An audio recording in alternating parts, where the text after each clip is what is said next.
Stephen King once wrote that nightmares exist outside of logic, and there's little fun to be had in explanations. They're antithetical to the poetry of fear. In a horror story, the victim keeps asking why, but there can be no explanation, and there shouldn't be one. The unanswered mystery is what stays with us the longest, and it's what we'll remember in the end. My name is Alan Wake. I'm a writer.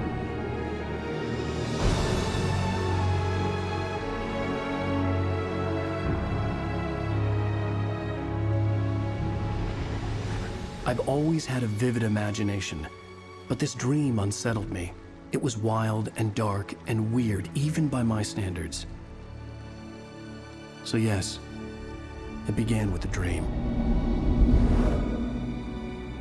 Following a typical nightmare pattern, I was late, desperately trying to reach my destination, a lighthouse. For some urgent reason, I couldn't remember. I'd been driving too fast down a coastal road to get there.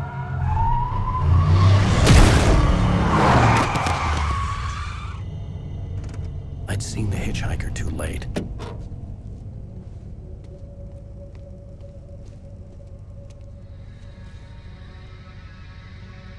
He was dead. I was convinced they'd put me in jail and I would never see Alice again.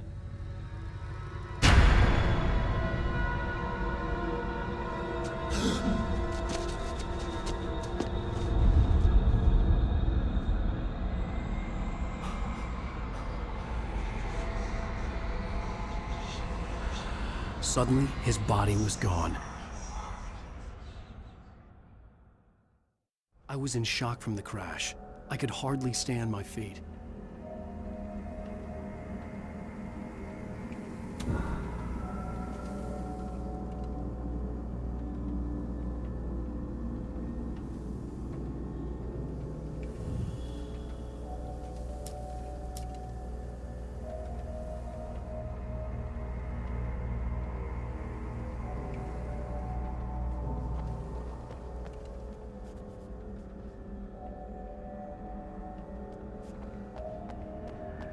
I was certain I had just driven from this direction, but now the road was blocked.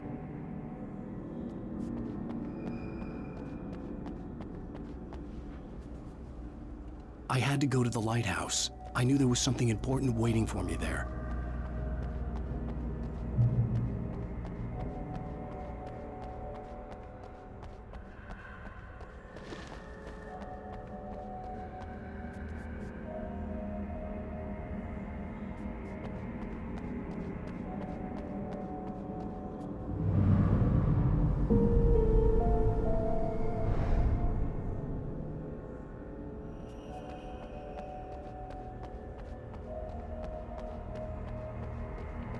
The bridge had collapsed. I'd have to find another way to the lighthouse.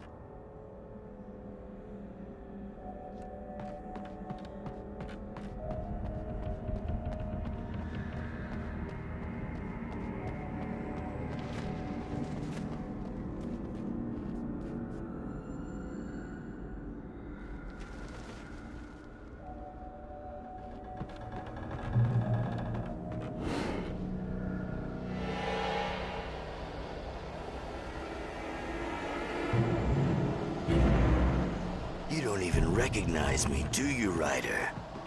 You think you're God? You think you can just make up stuff? Play with people's lives and kill them when you think it adds to the drama? You're in this story now, and I'll make you suffer.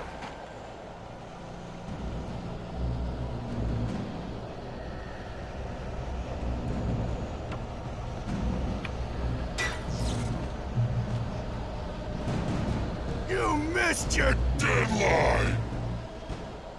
Damn.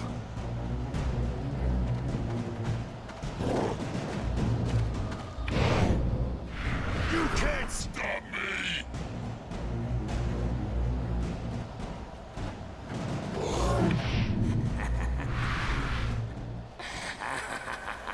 I realized that the hitchhiker was a character from the story I'd been working on. How does it feel to die by the hands of your own creation?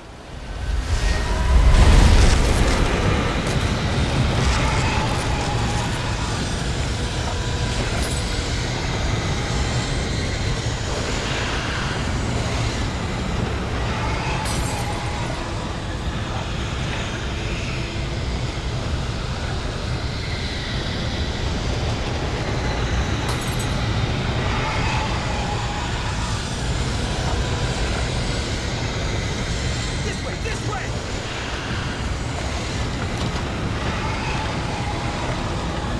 Hurry!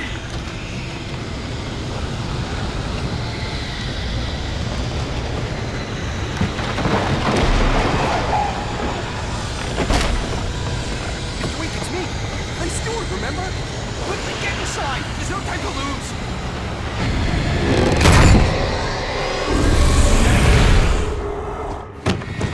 Oh no! Stop! No! Damn it, die! No! No! No!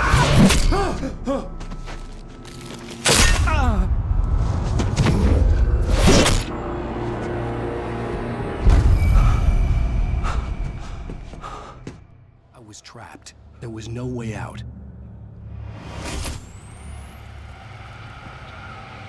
Die, die, die, die, die, die, die, die.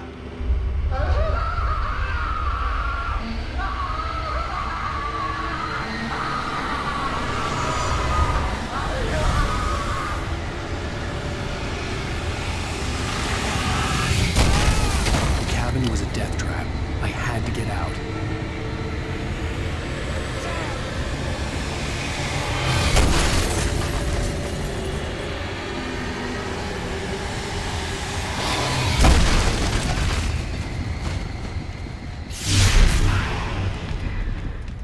Follow the light.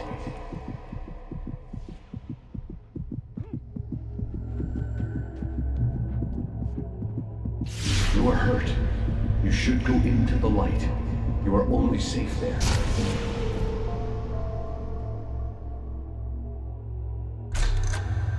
Well done. I have something important to tell you. It goes like this. For he did not know that beyond the lake he called home lies a deeper, darker ocean green, where waves are both wilder and more serene. To its ports I've been. To its ports I've been. Do you understand? No. Follow my light.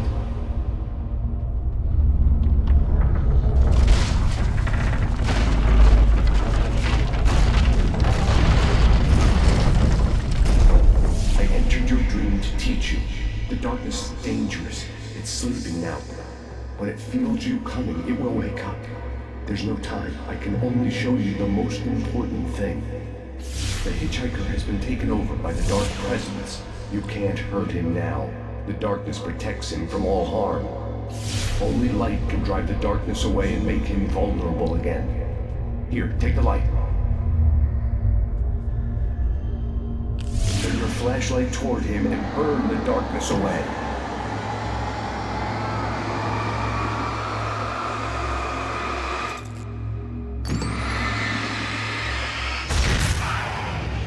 You did it.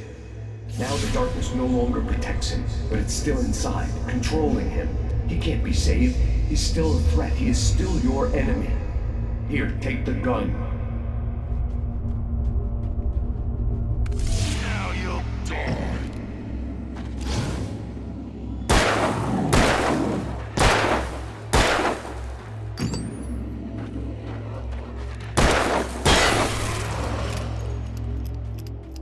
Good.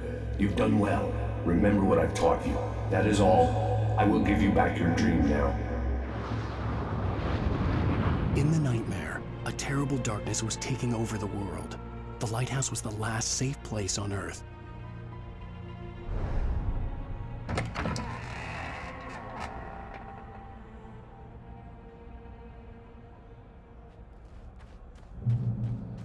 You made me this way, and now I'm gonna kill you.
I can keep this up forever!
Baby, just another nightmare. Everything's fine. You dozed off. Right. Anything more than dozed off would be news for everyone. Cheer up, handsome. We're here.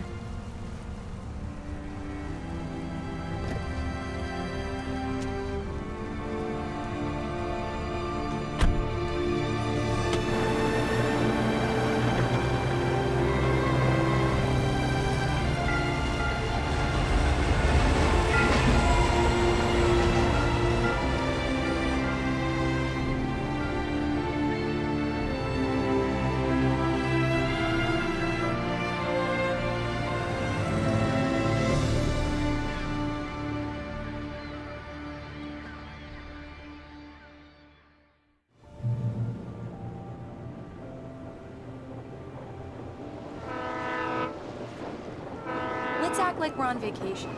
Go stand next to that old gentleman there. I want a shot of you with the town in the background. Sure. I'll even give you a title for the shot. A city boy, moments before he got eaten by a bear. Hi. Hello there. You picked a good time to visit our town. Deerfest is just 2 weeks away. Deerfest, huh? Did you hear that, honey? You have a lovely wife. If you don't mind me saying. I'm Pat Maine, by the way. Nice to meet you. Yeah, I'm Alan Wake. I won't pretend I don't recognize a famous writer such as yourself, Mr. Wake. A pleasure. I'm an avid reader myself. I hope this isn't too presumptuous of me, but I'm the night host at the local radio station. Any chance I could get an interview? Look, Mr. Maine, I'm on vacation.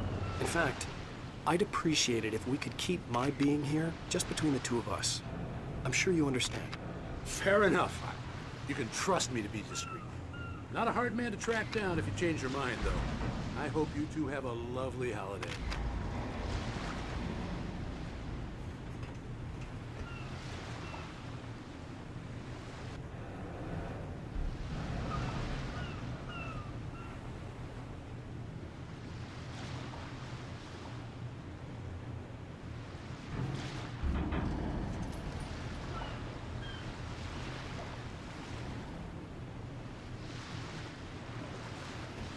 Very nice. I got a couple of really good ones. And I see you made a friend. That's cute. Right. Yeah? Hey, bestseller. How's my favorite writer? Are you there yet? Barry. Yeah, we just got here. Are the locals giving you trouble? Just say the word, and I'll hop on a plane and come make sure that you're left alone, Al. No, Barry, we're fine. Great, Damn great. yuppies. Just want to make sure you can relax and recharge. So, how is the place? Has it gotten your creative juices flowing? Barry, we're just settling in. Okay, Al. I'll call back later to make sure you're doing okay. And you call me if there's a problem, okay? Okay. Just looking out for you, buddy. Talk to you later. I love you too, Barry. You know he's going to be calling you every 5 minutes. Barry is Barry. I can always turn off the phone. What did I tell you? text message from Barry. He says hi to you, too. Alan, we're here. Come on, let's get back to the car.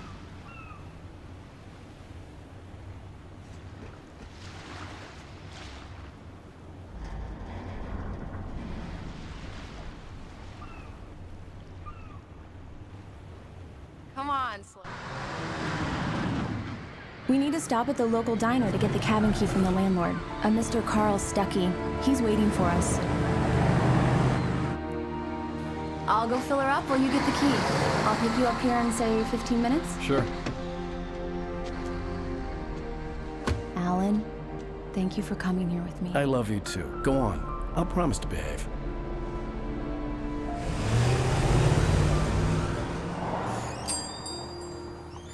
I'd forgotten there were still places like this. Towns where everybody knew everybody. Welcome to the Oh Dear Diner. Hi, I was wondering if you could help me. I'm looking for... Mr. Wake. Alan Wake. Oh, God! I am your biggest fan. I know people say that all the time, but I really am. I'm glad to hear that. Rose. Rose, I'm looking for Mr. Stuckey. Carl Stuckey? Carl? Of course, Mr. Wake. He must have gone to visit the restroom. He'll be back in a moment. I can't believe it. I've got all your books. I got the cutout from the bookstore when they took it out of the window. And you keep it here. Well, okay. Good for you. Right. So Try much the for coffee. quiet vacation. Just don't blame me when you fall in love, 'cause it'll break your heart when you have to leave. Rusty here is no longer human. Nothing but black coffee under a thin layer of skin. Yeah, that makes two of us.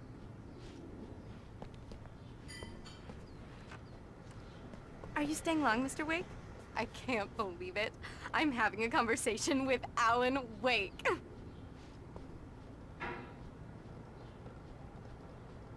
Are you on your own, or is your wife with you? I can show you the town if you want. I get off work at 6. Thanks, Rose. We'll be sure to keep that in mind. Do me a favor, Sonny. I could really use a tune right now. Coconut, number 6 in the jukebox. I'd do it myself, but both of my legs have gone to sleep. Bad circulation. Yeah. Are you serious? Coconut again? You disgust me. Call yourself a rocker. Unbelievable. Ha!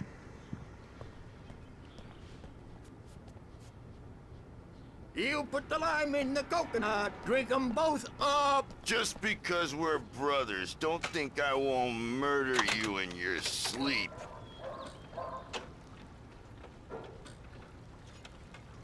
Yes, that's my favorite tune. Coconut. Shut your mouth, you demented has-been. If I had my hammer, I'd shut it for you. Shit. Now that's what I'm talking about. Yes. This is it. I've died and gone to hell.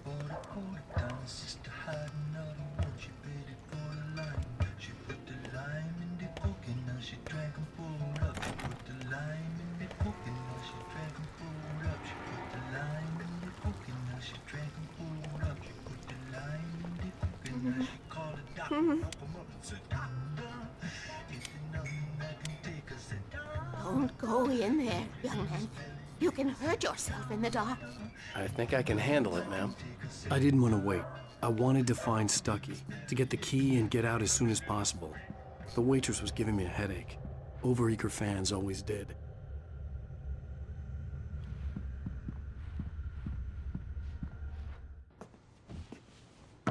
Hello? Mr. Stuckey? Carl couldn't make it. Unfortunately, he was taken ill. But I have the key for you and instructions on how to get to the lake.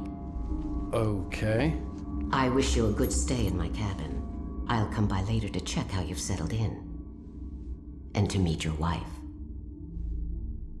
I insist. Thanks.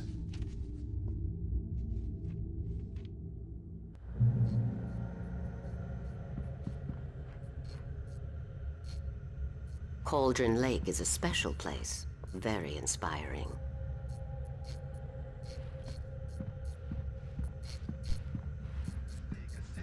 You got lucky this time, young man. You can hurt yourself in the dark. This really ought to be fixed, and then I must remind Sarah to change the lights at the station. It's been too long already.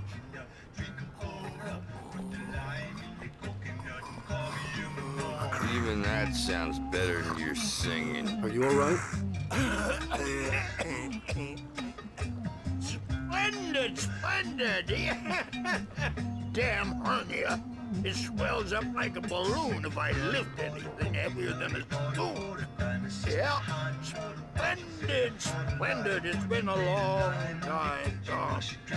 Good to see you. Hey, you wouldn't happen to have a bottle on you, would you, Tom? I wish.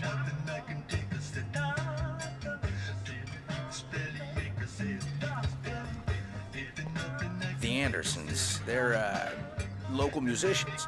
We're waiting for Dr. Hartman to come pick them up. They wandered off from his clinic at the Cauldron Lake Lodge.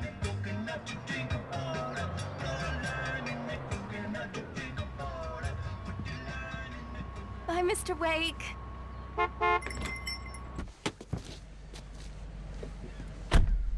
Mission accomplished. The key and the directions. My hero.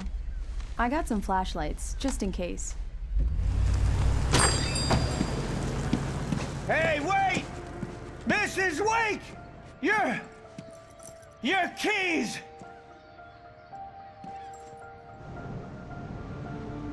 That diner was a real nut house.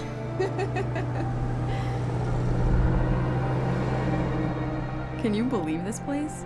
This would make a wonderful setting for a book. We're supposed to be on vacation, Alice. I'll figure it out when we get back home. Okay? Okay. We can talk about this later. Batman here on PBFF. I didn't want to talk about it. I wanted to bury my head in sand. Here's another one of my favorites to go with it. Once upon a time, I was a successful writer, but that was a long time ago. I hadn't been able to write a word in 2 years. Not since my last book. And now the weather. It's gonna be a clear night, so you folks in the big city might want to look up every once in a while, see those stars winking down at you. It gets pretty dark out here, but they'll light your way.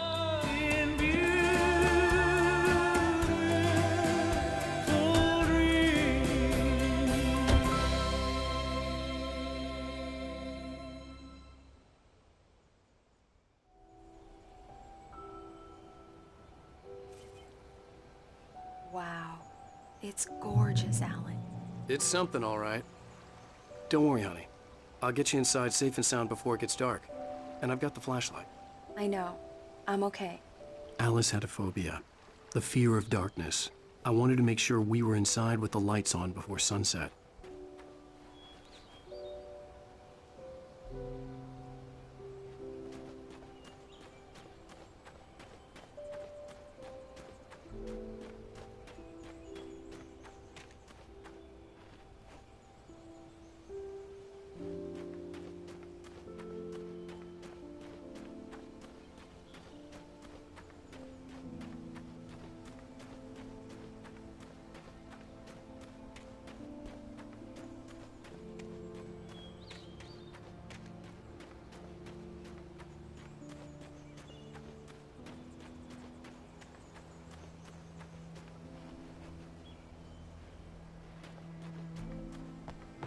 The cabin obviously got its name from the shape of the island. It looked like a giant bird leg. Alice had mentioned that the lake was a caldera. There was a dormant volcano under it.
The island had once been the site for a love story.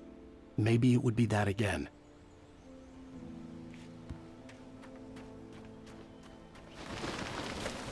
An old generator had been connected to the power cable.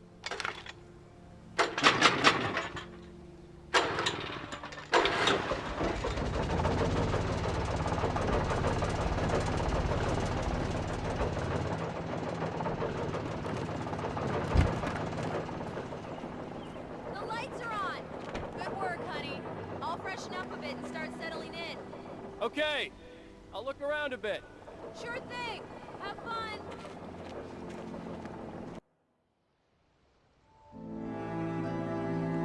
It was a beautiful place. I told myself I could rest here, sleep here, and forget about my work.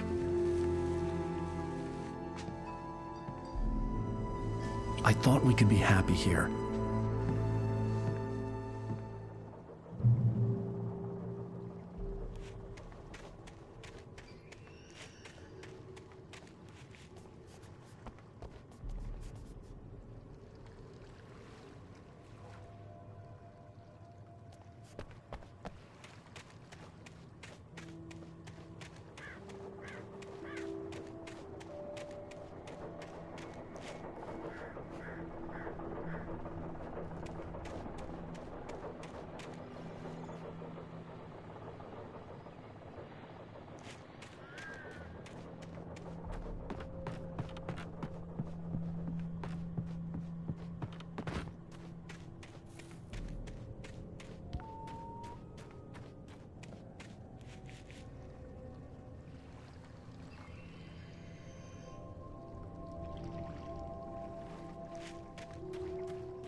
Alice?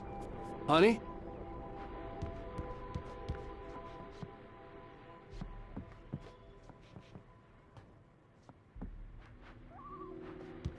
Alan, I'm upstairs. I have a surprise for you. Well, hello there. I'm not the surprise. It's in the study. Go take a look. Okay.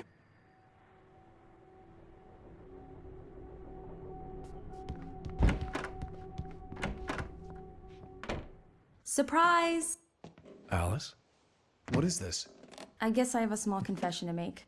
I thought maybe you could write here that a change of scenery would get you past... Damn it, Alice, everyone Hey, hey, just hear me out. There's a local doctor, Dr. Hartman. I read a book of his. He has a private clinic here. He specializes in helping artists. So now you want to get me committed? No, it's not like that. That's not... Alan? Alan? Just don't! I don't want to hear it! God damn it, Alice! God damn it! I knew she wouldn't follow me in the dark. I needed some time alone to think things through.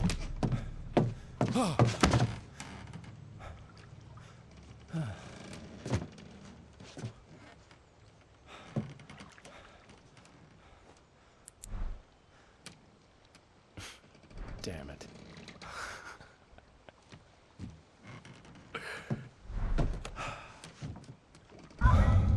Alice?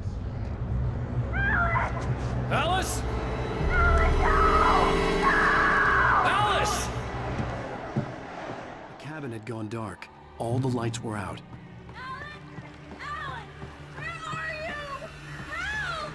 Alice, I'm coming! It's all right, I'm coming! No! What the hell? Help me!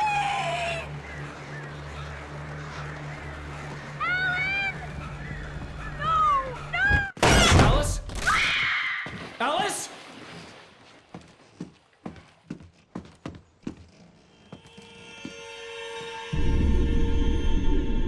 Oh no!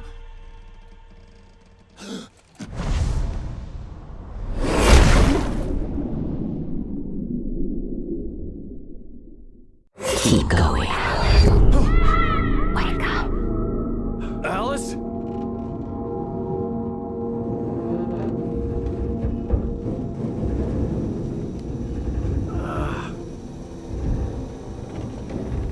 Waking up in the crashed car felt like I had woken from one nightmare and entered another.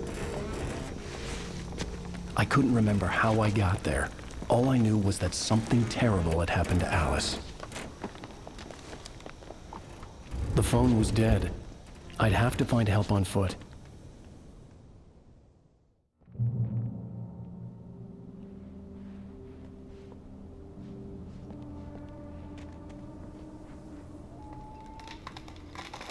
Among Alice's things was a book, The Creator's Dilemma, by a Dr. Emil Hartman. Seeing the book brought back my fight with Alice. I didn't like it, and I didn't like the guy's smug face on the cover either. The gas station was my best bet. They'd have a phone I could use. It looked like a long hike through the forest to get there.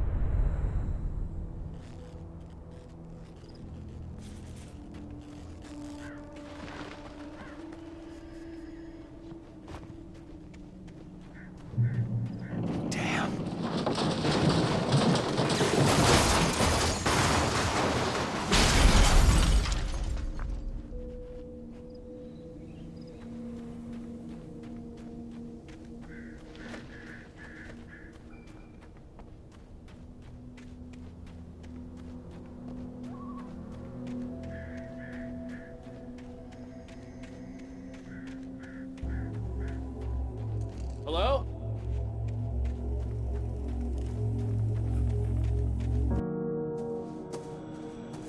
Hello? Is someone there?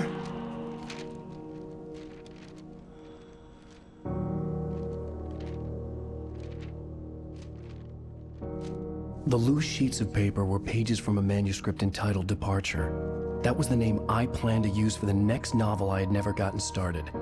I was named the author. I hadn't written it. I couldn't remember writing it.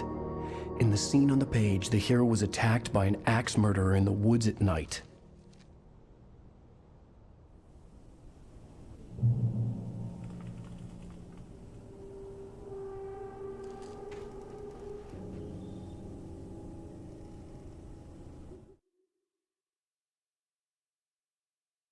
Departure by Alan Wake.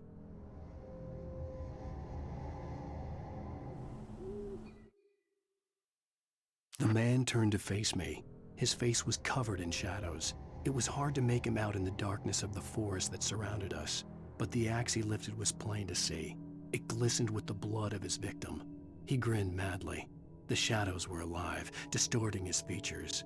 It was a scene from a nightmare, but I was awake.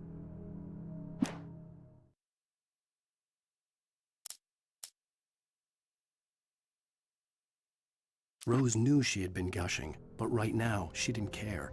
As far as she was concerned, her brief meeting with Alan Wake was literally the high point of her life. She watched as he got in the car with his wife. She was pretty, confident, at ease with Wake. Not like Rose. They were perfect for each other. She'd have given anything to be called their friend. Barry Wheeler was bouncing off the walls. He jumped on a plane after his calls were ignored by both Al and Alice for several days. It could mean that they were both on a second honeymoon, but Barry didn't buy it. Al had been way too unstable for that, not sleeping, messed up. Barry had years of experience dealing with Alan Wake, and he couldn't ignore it. Something was wrong.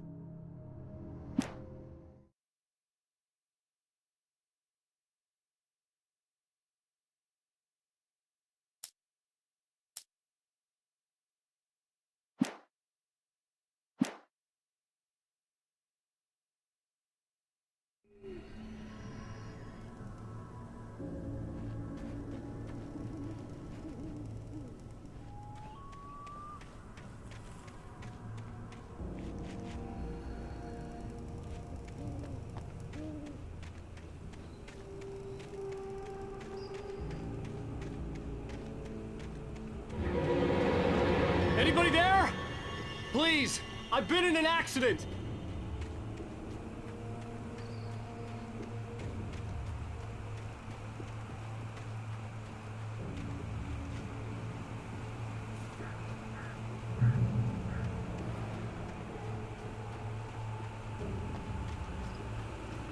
The lights up ahead were a good sign. Maybe I wouldn't have to hike all the way down to the gas station to find a phone.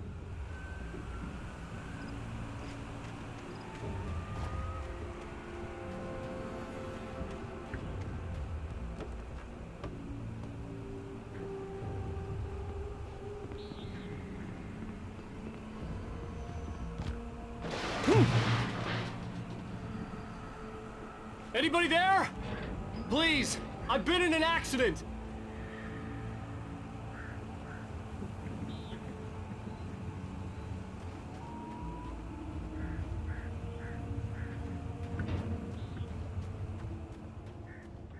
Hey! Hey, you! Phil! There's been an accident. I need help. Listen, Deposit. I need to... Premium cabins for rent in... Oh, hell. Carl Stuckey. Pleased to meet you. Non-refundable reservation deposit required. Fair and square.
I had to figure a way out of this.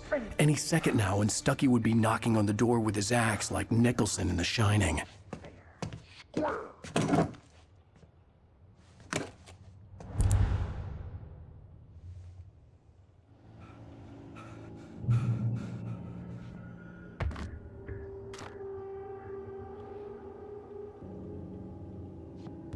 During your trying walking, it's the latest thing. Incontestably proven.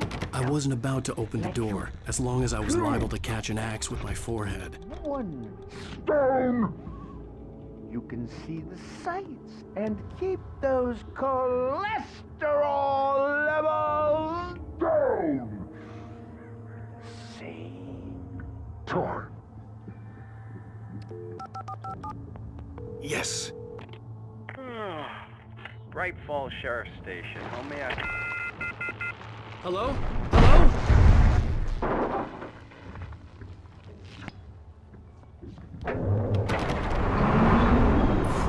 This is bad.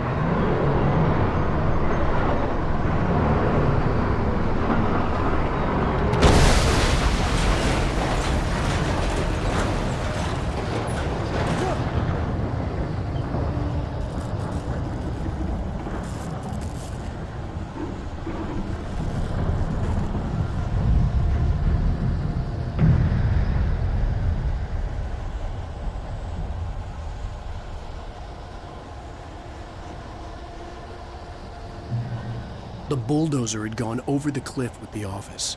I hoped Stuckey had suffered the same fate, but I wasn't planning on staying to find out.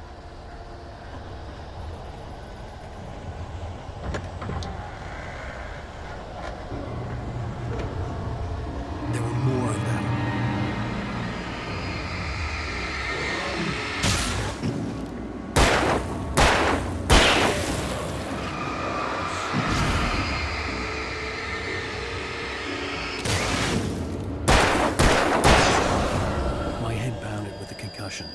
I'd never fired a gun outside a shooting range, and now I just killed someone, or something. There were no bodies. They just disappeared. If I was dreaming, it felt real enough to make me sick.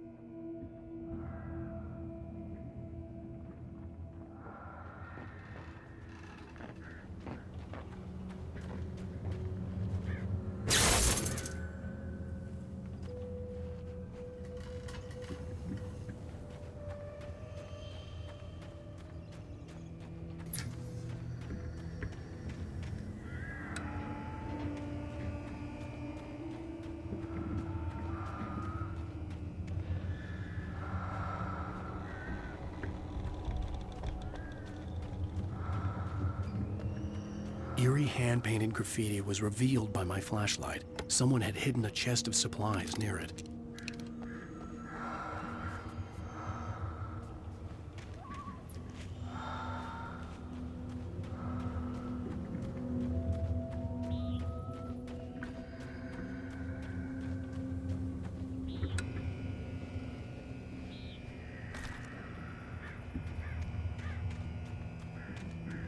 The dark forest was the last place I wanted to go, but I had no choice. I had to get to the gas station. It's rabbit season!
What the hell was that?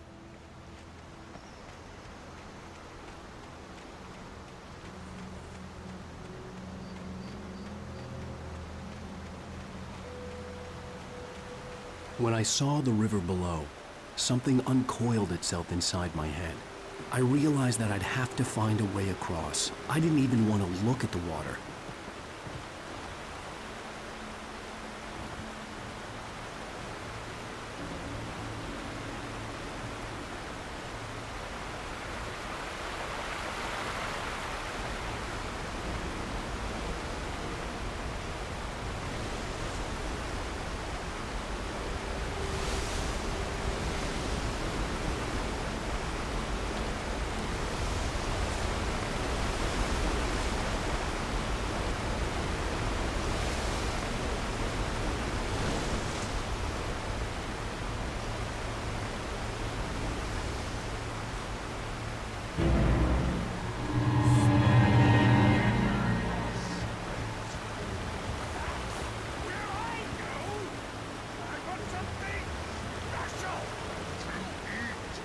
Stucky was still out there, in the dark, stalking me.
The staircase was broken. I had to make my way up some other way.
I couldn't stay here. There had to be a way to get up there. There was no power. There was bound to be a generator somewhere at the logging site.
With all this forestry equipment around, there had to be something I could use to reach the top.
I was just outside for a breath of fresh air, and what a night.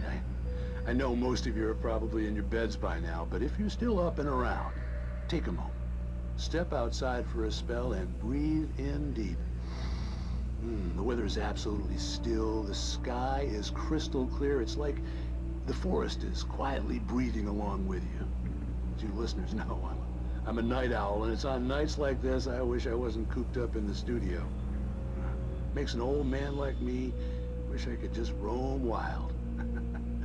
But here I am, and who'd keep you company all night long if I weren't? It looks like I'm not the only one staying up late. Caller, you're on the air. Hey, Pat, it's Maurice Horton. Hello, Maurice. What are you up to? Well, I was just taking Toby on his walkies. Oh, isn't it beautiful out there? Sure, but Pat, the reason I called is that Toby heard something rustling in the undergrowth and took off after it, and I couldn't find it. Probably a rabbit. Sure. Toby loves rabbits. Well, sure. Anyway, I figured that, if anyone runs into Toby, they could grab him. My number's on his collar. And Toby's a friendly dog? Oh, Toby loves people. Usually he comes back, but we were pretty far from home, and it sounds like he went pretty wild there. Great dog, but he's just too dumb for his own good. Well, Maurice, it's out there now. Hope Toby comes home soon. Yeah, thanks, Pat. You have a good night now.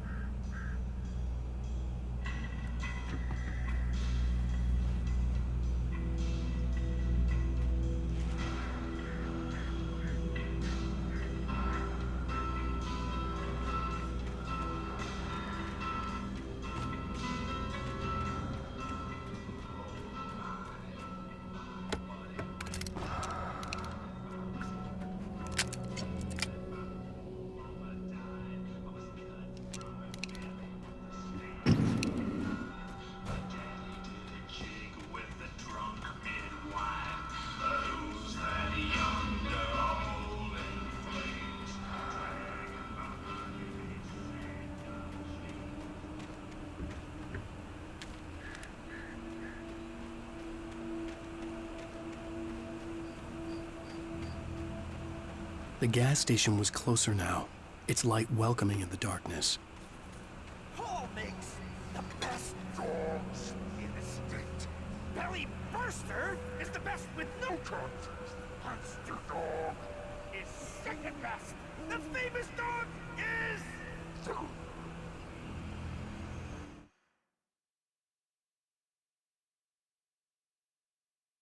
The Taken stood before me. It was impossible to focus on it, as if it stood in a blind spot caused by a brain tumor and eye disease. It was bleeding shadows like ink underwater, like a cloud of blood from a shark bite. I was terrified. I squeezed the flashlight like my life depended on it, willing it to stop coming any closer. Suddenly something gave, and the light seemed to shine brighter. I heard them before I saw them, swooping down from the sky and screeching as they came. I spun around just as the cloud was upon me. For an instant, I stared into 100 dead eyes, black pearls glittering in the darkness. I raised the flashlight and the swarm exploded like fireworks. Feathers burned, turned into ash. I couldn't hear my scream above theirs. At first, I kept finding the pages as if by accident. The book I couldn't remember was either a terrible and true prophecy or an act of creation that had rewritten the world. I began to hunt the pages feverishly, for they held the answer to the mystery. With it, I could save myself. With it, I could save Alice.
need you. That's for today.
Science.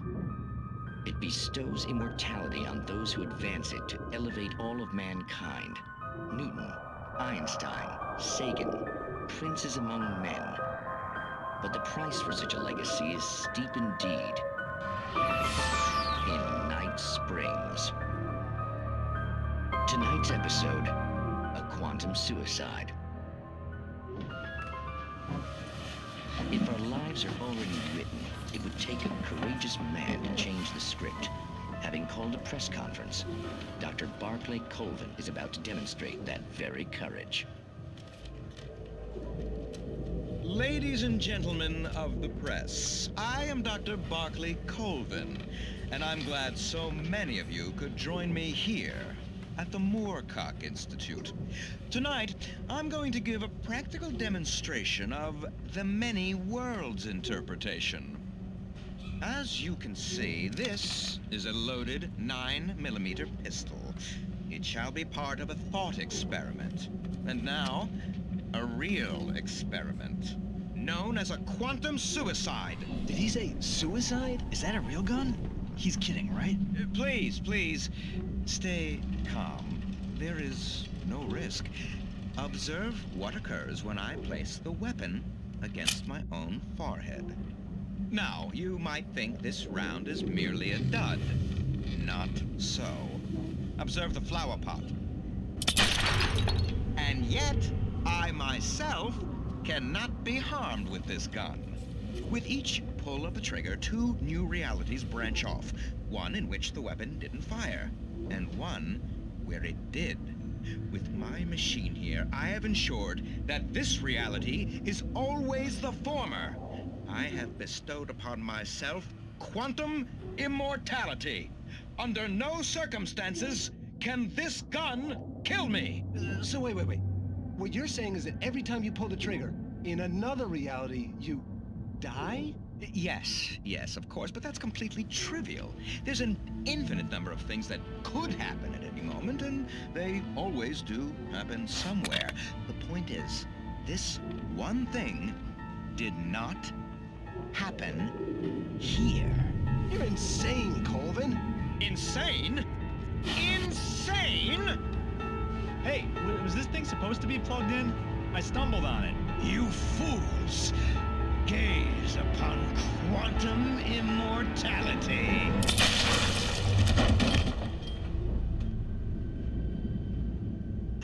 Poor Dr. Colvin, felled by his own hubris or the ignorance of the masses. Perhaps he should have left the crate unopened, the decaying atom unobserved. Curiosity often kills the cat. In Night Springs.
Stucky's body vanished, leaving behind only a lifetime of nightmares to come, assuming I'd reached the lights of the gas station alive.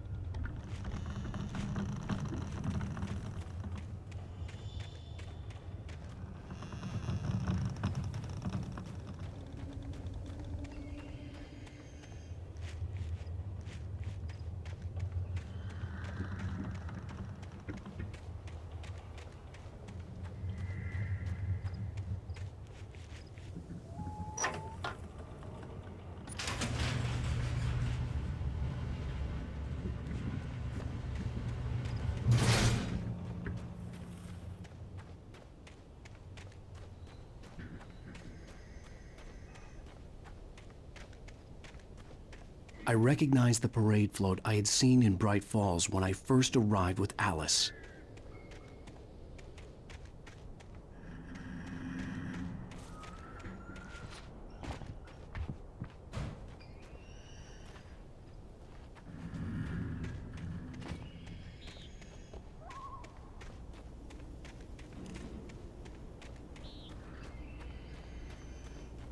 After the insanity I had just experienced in the darkness, the lights of the gas station felt comforting. At least for a moment, the sane world reasserted itself.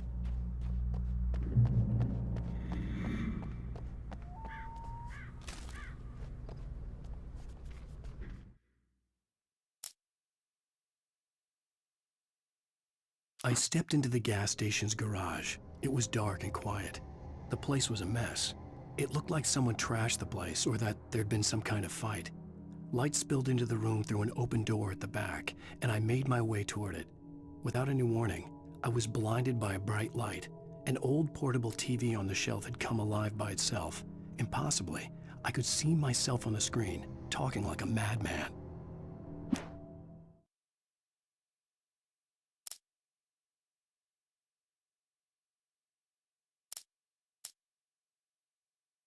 The cabin on Cauldron Lake? She asked. The sheriff looked at me suspiciously. The early morning light flooded through the office windows. I would probably never have gotten out of the woods alive without her help, but I couldn't tell her the truth of what I'd faced the previous night. She'd think I was lying or crazy. She'd lock me up, and she wouldn't help me find Alice. Stucky spat on the garage floor and tried to shake the cobwebs from his head. Ever since the couple never showed to pick up the keys, things had been fuzzy. Something, a feeling, caught his attention.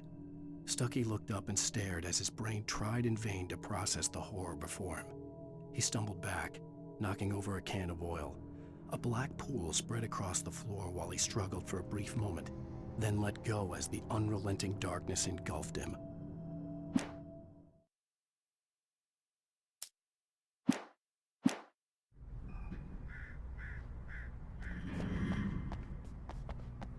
The Deer Fest had been 2 weeks away when we arrived.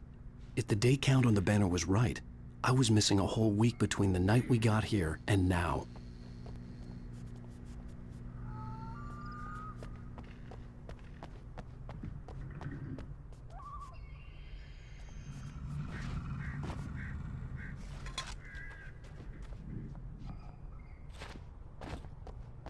I had to get inside the gas station to find a phone to call for help. The garage was a mess. It looked like someone had trashed the place, or that there'd been some kind of fight. I'll write. I'll keep writing. Outside, there's only darkness. Outside the cabin, outside the story, there's only darkness. I can feel her presence in the dark. Just now, I could smell her perfume in the room. I'll reach her. I'll fix it up. I'll bring her back. The story will come true. If I stop, she's lost. I don't believe this. It'd been me on the TV, talking crazy. Was I losing my mind?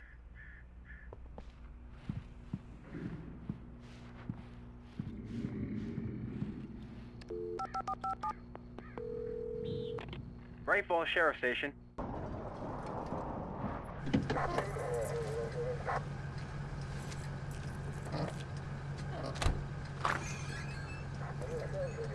Oh, thank God, Sheriff.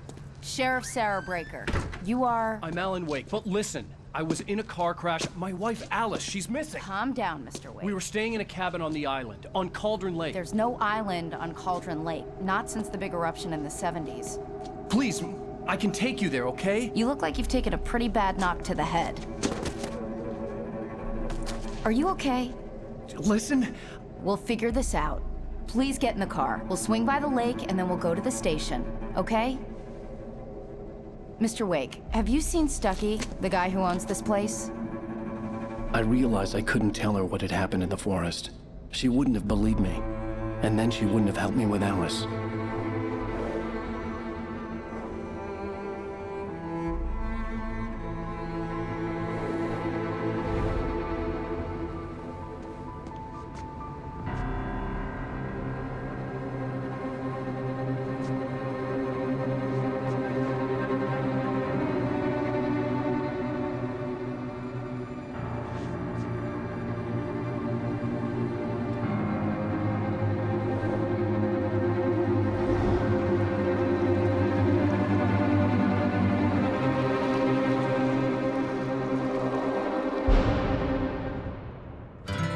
A candy-colored clown they call the Sandman tiptoes to my room every night, and just to sprinkle stardust and to whisper, go to sleep, everything is all right.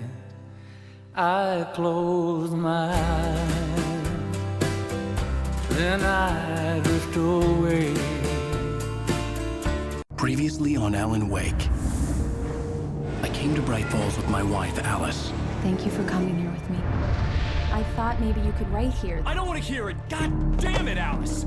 Now, she's missing. Alice? Alice? I woke up behind the wheel of a crashed car. I'm missing a week. I was attacked by shadowy men straight from a nightmare. The sheriff took me to the lake Alice and I had stayed at. But the cabin had disappeared.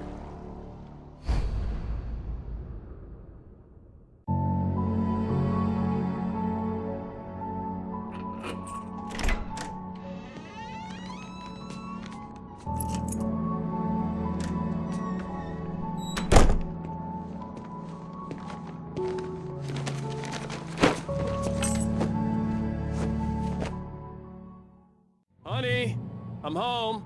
Back here, sweetie. How was it? Worst weather I've ever seen. You should put some coffee on. It'll warm you up.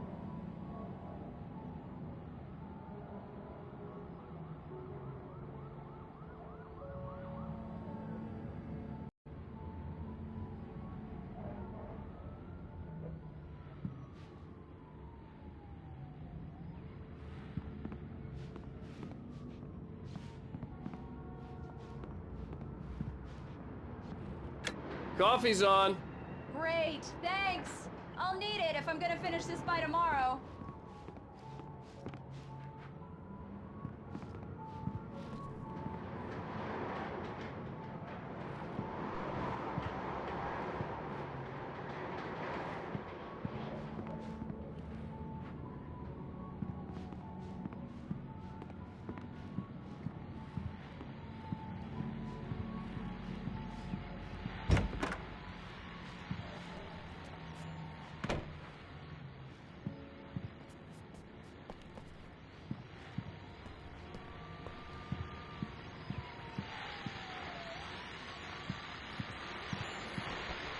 The continuing freezing rain and heavy snowfall have necessitated a winter storm warning in the entire tri-state area.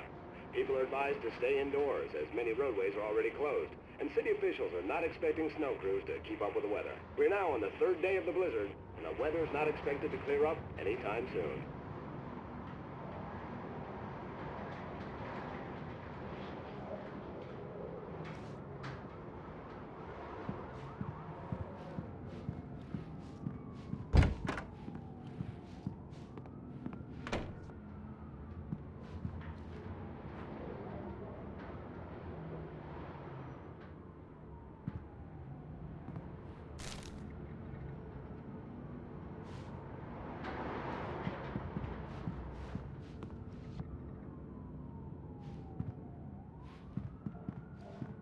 Oh, hey, I just finished those cover mock-ups. They're on your desk. Tell me what you think. No kidding. I didn't think you'd get them done this quickly. On occasion, I can perform all sorts of miracles, my dear. Oh, really? Well, you seemed to think so last night.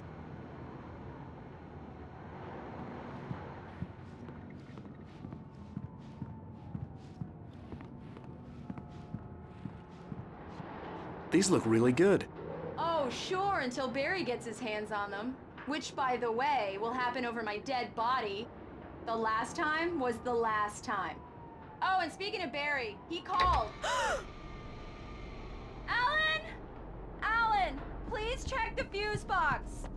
I'm right here. I'm on it, honey. Please hurry. I'm right here, baby. I'm fine. Just get the lights back on, now, please.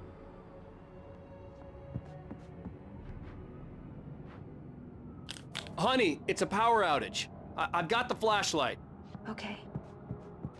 Hi. You okay? I'm sorry. It just really spooked me. Don't worry. We'll just break out the candles. I know it's stupid, but it's just... especially when I'm not prepared for it, you know? It gets to me. I love you. Tell me a story, writer. Okay. I used to have these nightmares when I was a kid. The dark really spooked me, too. When it got really bad, my mom gave me this old light switch. She called it the clicker. The clicker, huh? Yeah. If I ever got scared of the dark, I could just flip the switch and a magic light would scare the monsters away. Oh, sure. Here it is. Alan. Maybe it'll help you, too. Yeah, nice story, writer boy. You made that up right now, didn't you? No. Seriously. I love you, even if you are a liar.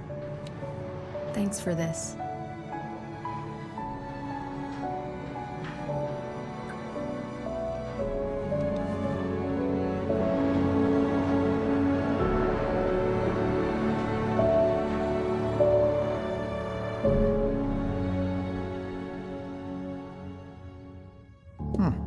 How do you feel, Mr. Wake? Any nausea, disorientation, anything like that? Mr. Wake, how are you feeling? I'm okay. My head's fine. I had to lie about my headache and memory loss. He'd send me to a hospital for tests. I couldn't leave without Alice. Very well. I don't think you have a concussion, but you've obviously been through quite a shock. You should take it easy for a couple of days. Thanks. Well then, Mr. Wake, we're done here. If the pain gets any worse or you experience any other symptoms, you should come see me. I'll let you get on with it then. Sarah, Sheriff Breaker, is waiting for you. She's very good at her job. I'm sure she can locate your wife in no time. Doc Nelson was the image of a small-town doctor. Sheriff Breaker had called him to the station to take a look at the cut in my head. I'm sorry you had to cut your morning fishing short for this, Doc. Oh, she's a beauty, ain't she? Not the biggest I ever caught, if you can believe that coming from an old fisherman like me, but she's right up there. Now, she's a largemouth bass, which is what you're after if you prefer a lure. Now, if you want either trout or salmon, on the other hand, then it's fly fishing for you. You a fishing man, Mr. Wake? Oh, doesn't really matter, I suppose. But it can be very relaxing out there. You can't get me off the water this time of year. Closest thing to heaven. I'll take your word for it, Doc.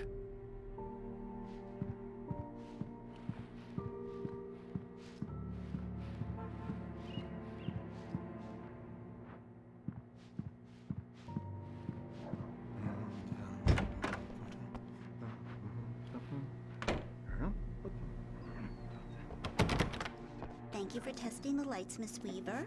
Everything seems to be fine. I don't have the luxury of being complacent and wet. The bulbs will need changing soon. You can't change them in the dark. I'll be sure to take care of it, Miss Weaver. Have a nice day now. Come in, Mr. Wake. Your phone's on the desk. The battery was dead. It's charged now. Have you started looking for my wife yet? My men are already on it. Now, can you tell me what happened? I'm not sure. I can't remember. We were arguing. I walked out of the cabin. The cabin on Cauldron Lake? How did you end up at Stucky's gas station? I wanted to tell her what had happened last night, but I couldn't. She'd lock me up. Excuse me, I need to take this. Hello? Alan, please help me. Alice? Stop talking to the law. You'll do exactly what I say if you ever want to see your wife again. Who is this? Go to the back lot. There's a hole in the fence on the left. Look inside the junker. I left a little something there to convince you we're all on the same page here. After you ditch the cops, you're gonna meet me in Elderwood National Park. There's a spot called Lover's Peak. Midnight. Mr. Wade, can I help you with Don't do anything? nothing stupid, pal. We're watching you. I need to get some air. The sheriff said I could go out back. Of course, Mr. Wake. You can get there through the cell corridor. Just don't mind Walter in there. He's one of our regulars. I thought he'd quit drinking for I couldn't good. go anywhere yet. Oh, no I had to such play luck. along with the He went on caller. a bender and Alice's he was life was feeling at pretty stake. badly. He started shouting like that the moment he woke up. I need more light in here. God damn it, more lights. I don't like the goddamn Mulligan shadows in here. I'm at Stucky's gas station with Thornton. There's no sign of him. Over. Wait. Yeah, this is Thornton. Look, we've located the brake float. It's here. That's some good news, right? Stucky was supposed to be driving it at the rehearsal today. Over. Oh, give me that. Mulligan here. Looks like someone really thrashed the garage. Over. Okay, roger that, guys. Keep looking for Stucky. James out. Hey, mister! Hey, can you turn the lights on? The deputies, they don't understand. Thank you, man, thank you. Hey, you're all right.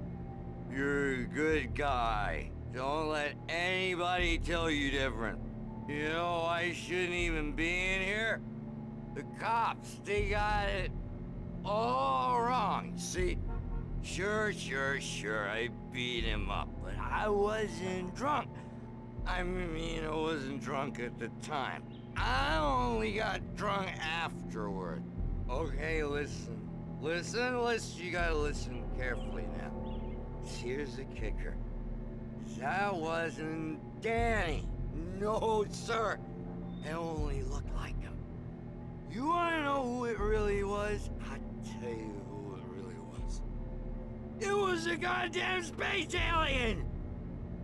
I know it sounds like something a drunk would say, but believe me, I wasn't drunk then.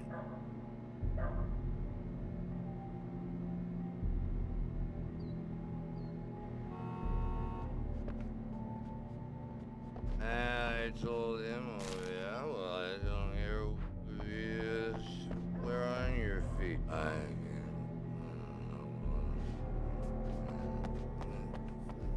The early morning light hurt my eyes and made my head ache. The man on the phone had said, go through the fence on the left.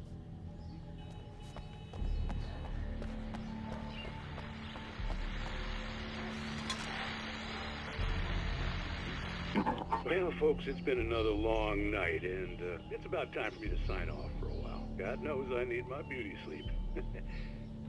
Just one more item before I go. It's been a busy night for the Sheriff's Department. We've had a few broken windows, even a report of shots fired on Main Street. Deputies Mulligan and Thornton had to deal with two intoxicated young men who were celebrating the completion of their Deerfest float. Now, folks, we get this every year. I know it's exciting that the big day's almost here, but let's save it for the party and leave the gunplay for the shooting competition, huh? There's no point in getting all worked up yet.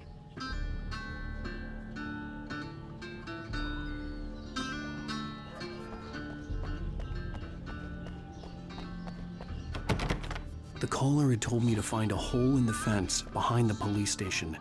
There was something for me in an abandoned car.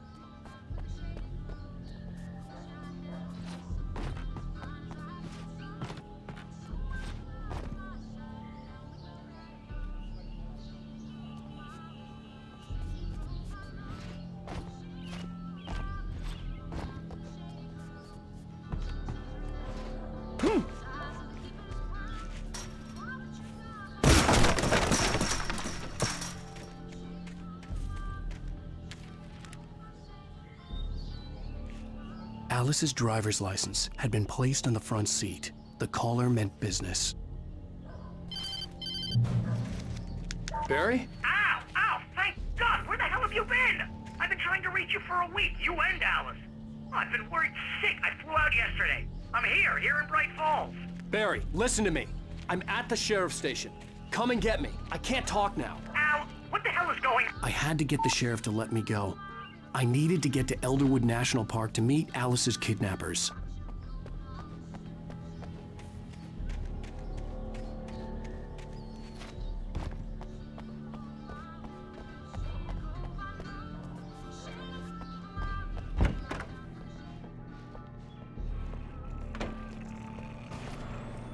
A writer is a light that reveals the world of his story from darkness, shapes it from nothingness.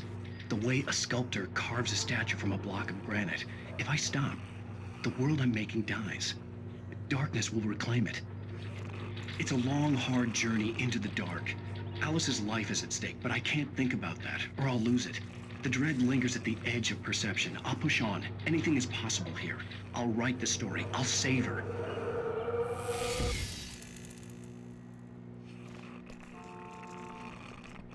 Marvelous, Sarah. I just wanted to settle all the damage the Anderson brothers might have inadvertently caused on their recent and regrettable little outing. They are not accountable for their actions, of course. I can assure you that my staff has been reprimanded. Tor and Odin never caused any trouble to anyone when they were still living at their farm. Indeed. All we can do is to slow down the progress of their dementia. Are you feeling any better, Mr. Wake? I'd like to leave. Am I free to go? Well, we still need to talk about... Am I under arrest? No, of course not. But I need to know where you'll be staying so I can get in touch with you. I'd avoid the motel. The Majestic is known for its roaches. The cabins at Elderwood are pretty nice, though. That sounds perfect. I'm Dr. Emil Hartman. I'd like to invite you to stay at Cauldron Lake Lodge. Did you talk to my wife? I had the pleasure of discussing your situation with her on several occasions. Did you set something up with her? I invited her here. My clinic is a place where... Oh, hey! Oh, my! Take it easy. Hey, nobody move! Get your hands off of my client! Who are you? I'm Barry Wheeler, his agent. If you have business with Mr. Wake, you talk to me. You yokels won't know what hit you once I sick my lawyers on your asses. No harm done, Sarah. I'm all right. I don't want to press charges. Mr. Wake, my offer still stands. Get me out of here. What the hell was that about, Al? We don't need a replay of that thing with the paparazzi. I thought they were gonna lock you up. I had to talk to someone. I told Barry everything. He thought I was certifiable, but when he heard about the manuscript, I had him. The fact that I'd written something, even if I couldn't remember it, was enough for him. He smelled money. And he believed that Alice had been kidnapped. Anything beyond that was another story. I had a midnight appointment with the kidnapper in a place called Lover's Peak, somewhere in Elderwood National Park. The plan was to rent a cabin. I don't like it, Al. I don't like any of it. It's not good. In fact, it's the absolute opposite of good. Mr. Wake! Barry, you found him. Hi, Rose. Oh, wow. I was just thinking about you, too. Great. I was just bringing Rusty some coffee. He's on the balcony, looking after Max. Poor thing. I really need to go. Great to see you again, Mr. Wake. Later! Who's Max? What an airhead. Jeez, Mr. Takes a Swing at Everybody. This is not her fault. She's a very nice girl and... I'd come here to more rent a cabin importantly, where I could fan. wait till midnight.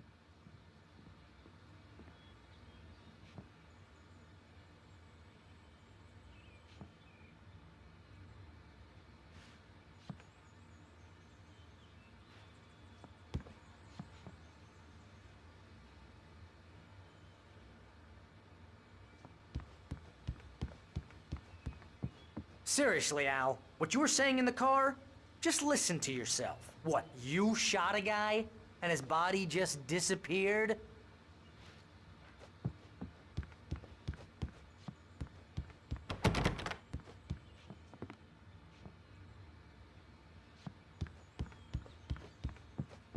was the last time you slept? Are you high? Have you been drinking? No! Look, Barry, I'm missing a week, and someone's got Alice, and everything's just... Easy there, boy. I'm almost done. Hey, Rusty, right? You rent cabins. Oh, Mr. Wake. I'd shake your hand, but mine are kind of full here. Actually, I'm sorry about this. Would you mind grabbing the registration form from the desk? It's just across from Bucktooth Charlie. Okay, sure. What happened? Crazy poachers. Max here got his foot caught Do you in a trap. understand They're what it illegal to sounds use like here. when you Hell, say you're not stuff like supposed to that? hunt within Don't the get me park at wrong. all. It's a good But that story. doesn't Could be a stop some bestseller. lowlifes. But when you start confusing fiction with reality, you're buying yourself a ticket to the funny farm. Seriously, Al, you can't just go and meet a kidnapper. Those situations always end up in disaster. You gotta talk to the cops. She's my wife, and it's my call. Can we talk about this later? No. This whole thing Listen, you hit your head. I mean, geez, Al, come on. You gotta understand how crazy all this sounds. If you're trying to pull a joke on me, freak me out, it's working. Ha ha, let's have a laugh on Barry. Well, you had me going there real funny, Al. You can quit it now.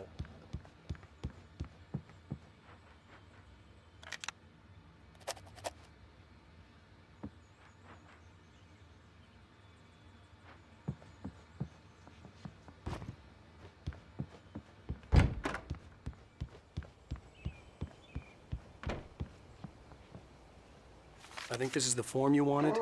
And here are the keys. Okay, you're all set, Mr. Wake. Glad to have you staying here. Thanks. Can you tell me how to get to Lover's Peak? Oh, sure. It's at the end of the nature trail. Just follow the paths, you'll get to it eventually. It's an easy walk. Nice spot, too. If you have any trouble finding it, just keep your eyes on the radio mast. It's right below that. Oh, and hey, if you take a walk in the woods, watch your steps so you don't end up like Max. I guess I'm a little worried. We got a bunch of campers out there we haven't heard from. It's not like these people are on a schedule, but with the traps, well, you know. I just don't want any trouble. Right, thanks.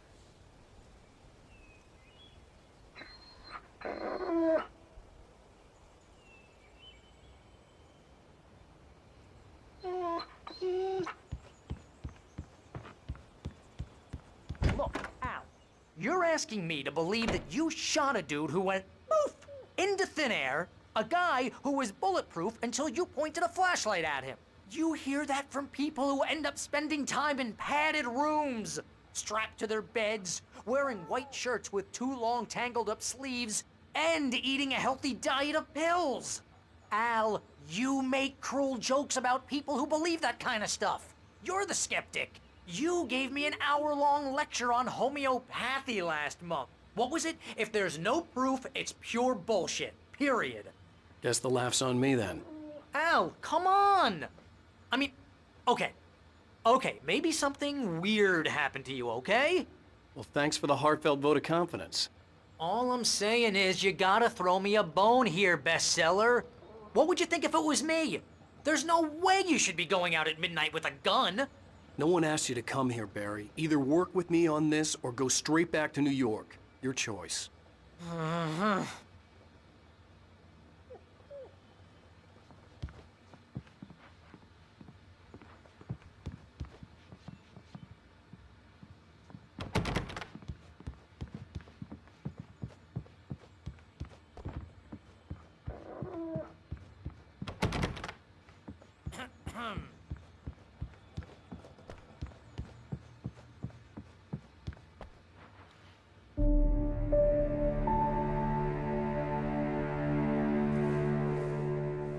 That's just crazy talk, Al. Al? Al? We should go to the sheriff or call the FBI. Damn it, Barry, they'll kill her! This is not a goddamn debate, Barry. I'm going to Lover's Peak. He said to come alone. Okay then. I understand. You're my best friend, and I'm worried that you're not right in the head. Tell me what to do to help, and I'll do it. You stay here, and if I'm not back by morning, call the cavalry.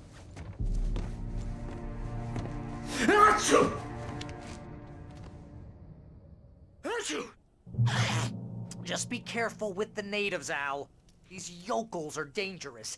Everybody hates a tourist, or it'll be Deliverance all over again. Achoo! Bless you.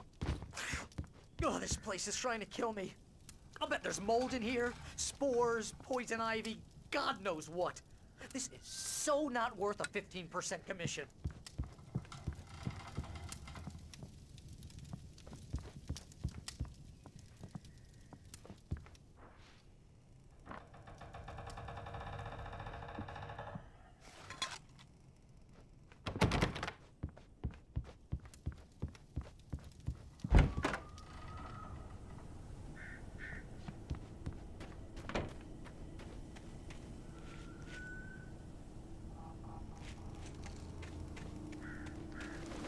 I'll wait here, Al. I'll hold down the fort. I'll be with you in spirit every step of the way, Al. Locking the door now.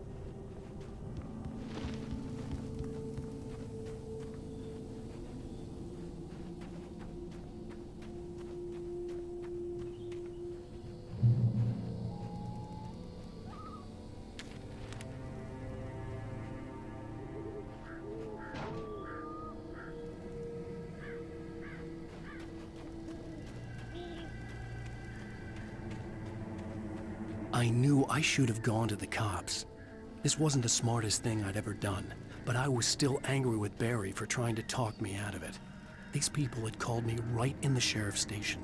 The cops wouldn't scare them, and they had Alice.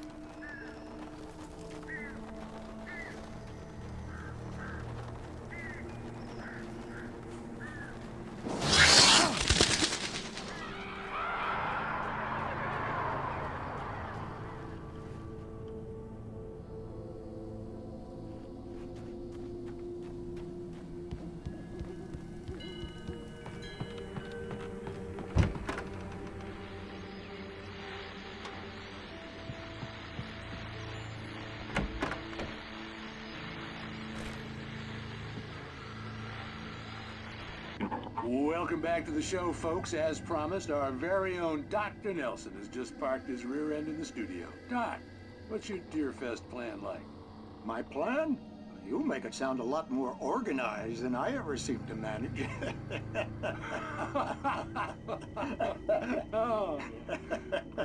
No plan, really. Just taking the atmosphere. I'm getting a little too rickety to do much more than that, you know.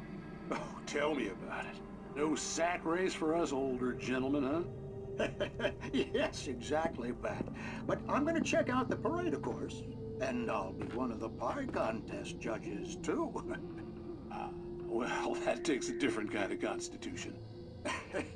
Oh, yeah. It's my kind of exercise. Now, Doc, seriously, you're in pretty good shape, though. You're the outdoors type. I know for a fact you're an avid fisherman. That's right. Matter of fact, just caught a heck of a largemouth bass early this morning. But you're not taking part in the fishing contest?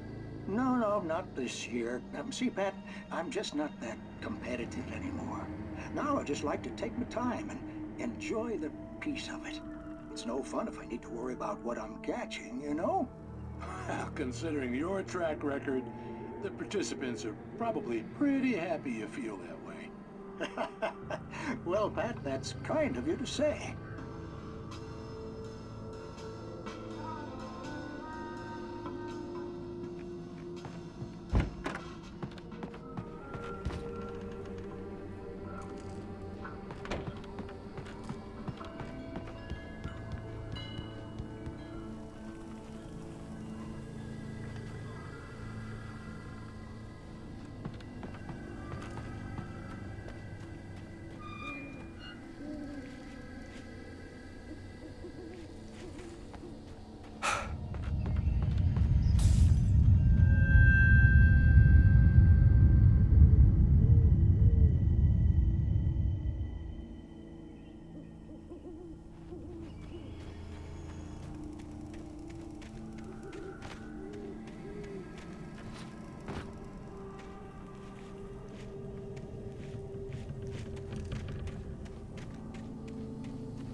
answer and cure of civilization. But some crimes are impossible to punish, especially in Night Springs. Tonight's episode, The Man in the Mirror.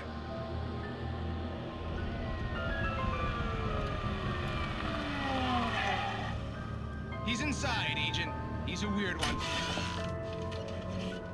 So, you're confessing to killing that guy, huh? Why? Had it coming? Yeah, but why would you do that? I mean, you're a nice guy. Normal. Took a kid to a soccer game. So how come at the game, you pick a guy and, quoting from the arresting officer's report here, assault the victim's head area repeatedly with the weapon of choice being a pair of bare fists? Wow, that sentence really flows, huh? Maybe you're not the literary type. Okay, so you mess him up. But why? Who was that guy? We couldn't ID him. Why would a guy like you do him like that? I didn't like his face? Well, you must have hated it, because you really went to town there. I mean, there's no way to tell what he looked like. No ID on him either. That must be difficult. But then we ran the fingerprints. Got a match. Your prints. Identical. Huh, how about that? Your son said you were wearing a white shirt when you took him to the game. The white shirt is on the dead guy. It's plenty red now. You won't get away with this. Do you really think that's in any way relevant to me? I had plenty of time to talk to my boy before the cops arrived, you know? He won't stop screaming, am I right? You think he's ever gonna be okay? I left my mark. Believe me. You bastard. What? You gonna shoot me? What's the point? I'm going to prison. You got me. I don't understand any of this. And you never will. Don't worry. Maybe you'll see me again, Agent. Maybe in the mirror.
It's true what they say about the fall and the sudden stop at the end.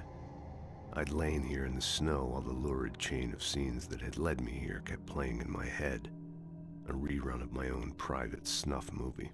A memory of my corpse. Alone at my own wake.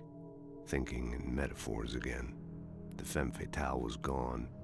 Only a sour taste remained of the kiss that killed me.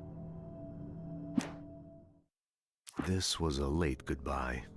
13 years after I'd gotten my revenge, it had finally caught up with me. It had been a long time to bear the pain. My blood painted the snow red. A gruesome slushy dissolved all the scattered painkillers and leisurely dripped down to the sewer, mingling with the bile of the city, becoming one with it. I can see them now. My wife and my baby. Honey, I'm home. In spite of its human mask, to describe the Dark Presence as intelligent would have implied human qualities on something decidedly inhuman. Nonetheless, it found the one spot in the diner that was dark enough. Some light spilled into the corridor, ravaging it. but it took the pain. Horrible as it was, the writer would soon fix that. He would be coming to the one place where it still had power. The kidnapper fired his gun one last time, and the shadow vanished into the darkness it had come from. See? Nothing to it, Wake. The thought of Alice in his hands was revolting. We stood on the wooden platform of Lover's Peak, the waterfall on the mountain behind us, the lights of the radio mast blinking red in the heights above. I fought with the urge to take a swing, force myself to speak. Let's cut the act now. Where's my wife? Alice looked through the viewfinder, lining up the shot. Cauldron Lake was breathtaking. Something caught her eye. A figure standing in the shadows behind the cabin, like a thin woman in a black dress. She lowered the camera and looked again. No one there. Just a collection of bushes that looked vaguely human-shaped. She shook her head and laughed. Barry had never gotten along with Alice, but he knew Alan loved her with an almost frightening intensity.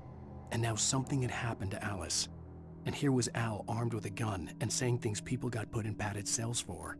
It was as if his friend had experienced a massive psychotic episode and was now totally disconnected from reality. It scared the shit out of Barry.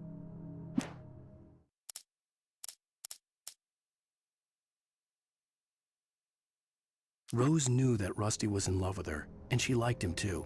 She liked him a lot. He taught her to dance, and life had certainly taught her the value of a man who was gentle. He treated her well, made her smile, made her feel good. But Rusty wasn't the prince of her dreams, and that tended to underline the unbearable truth. She was no closer to that Hollywood magic than he was.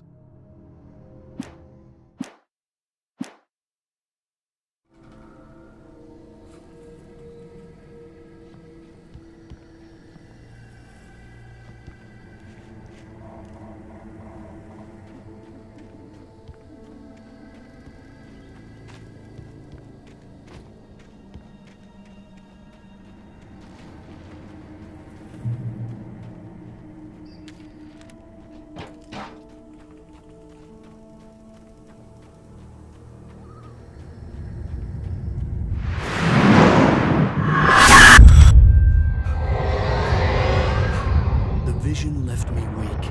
This was no head injury.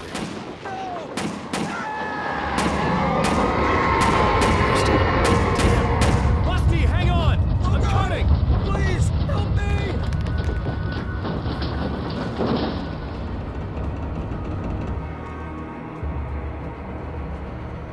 Anybody? Help me! Help me! Can you hear me? Anyone! Please help! Hello? Back here! I'm back here! Hey! Mr. Wake? Oh, hell. It happened just the way it was on that page. I found. Came true. It knew. So dark. It'll come back for me. You must... The lights. In the office. I have the key. Okay, Rusty. Hang on. I'll be right back. Whatever did this couldn't be far. Rusty had found a page from the manuscript. It would help me understand what had happened. Shh. Good boy.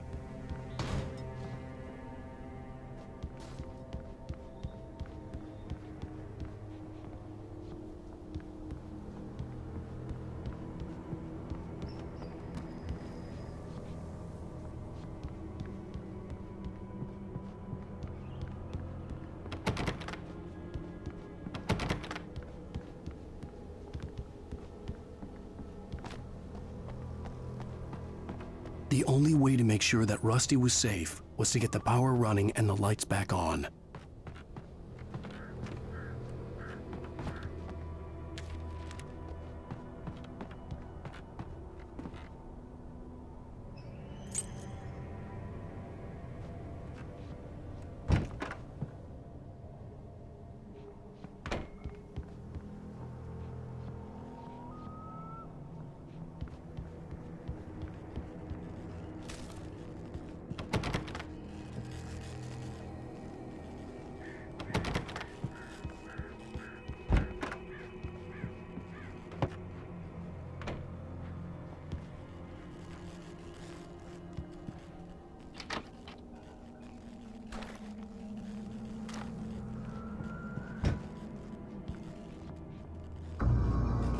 I was too late.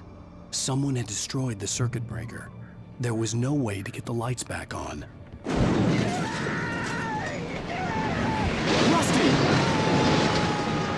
Rusty! The ground was covered with oily patches that looked like liquid darkness. Hunters need hunting licenses!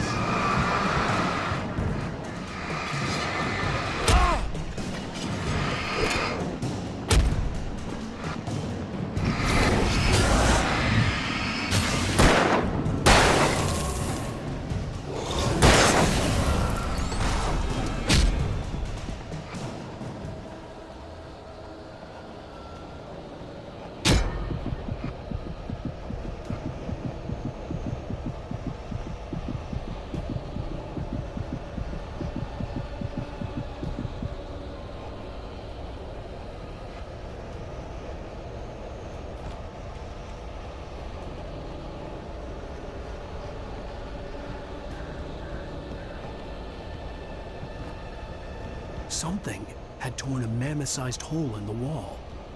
Please don't feed the animals. Fishing is only permitted by those visitors who purchase a park license, obey the park ranger's instructions at all times.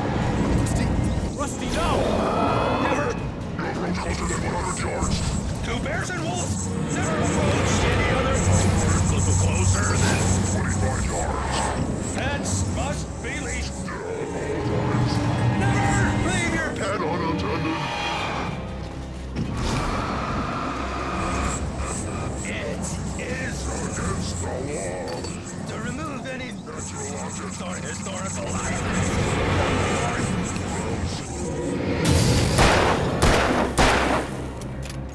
This includes even rocks. Slide along the river. Even simple berries. Sir.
Forget about it, Barry. It's just me going crazy. Oh, jeez. Oh, jeez. You're not crazy. I wish you were crazy, but you're not crazy. Ow, be careful. Stay in the cabin. Don't open the door for anyone. I mean it.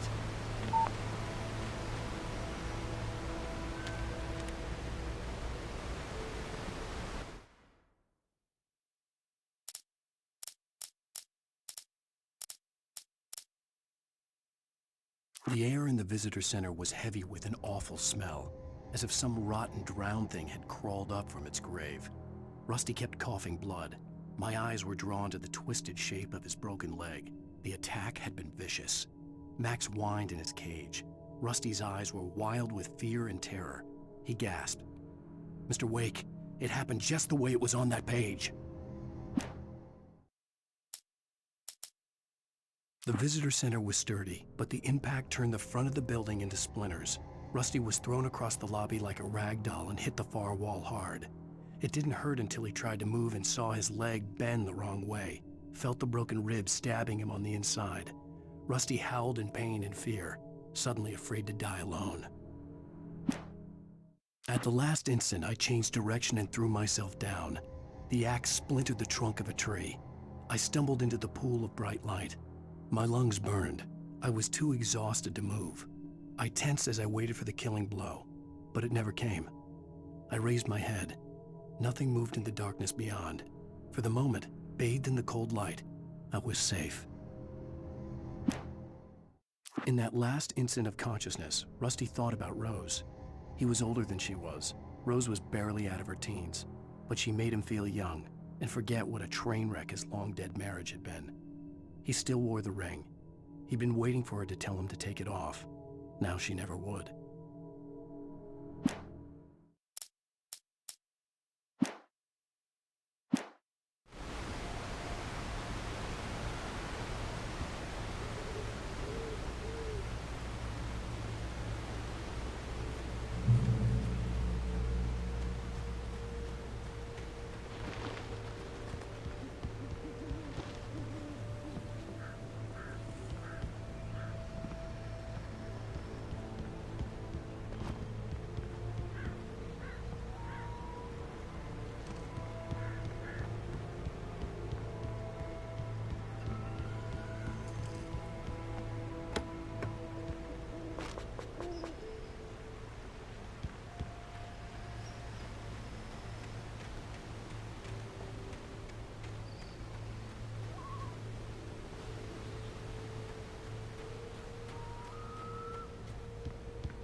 Lover's Peak was at the far end of the nature trail.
get moving. More of them coming. That flashlight's kid stuff. The flares won't keep the bastards away.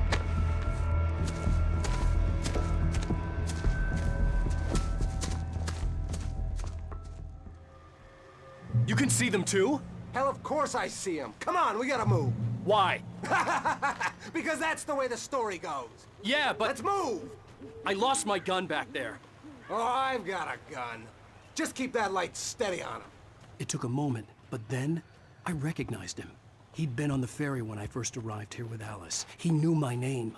We were headed in the direction of Lover's Peak. There was no way this was a coincidence. He was the kidnapper. Come on, Wake! You better keep up. You set him up, and I'll knock him down, Wake.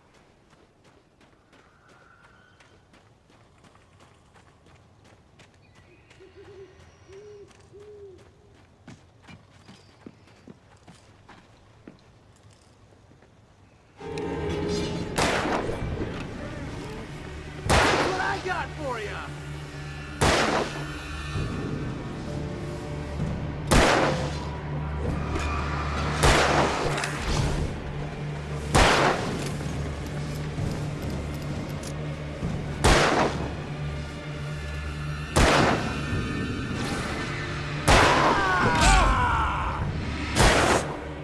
Monster!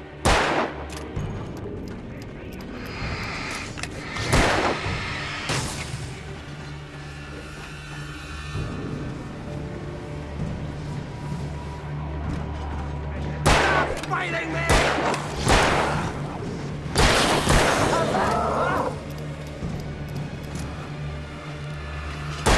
Bring it!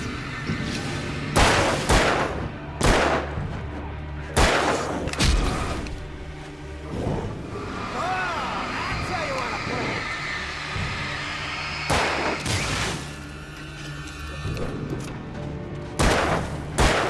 Like that, boy?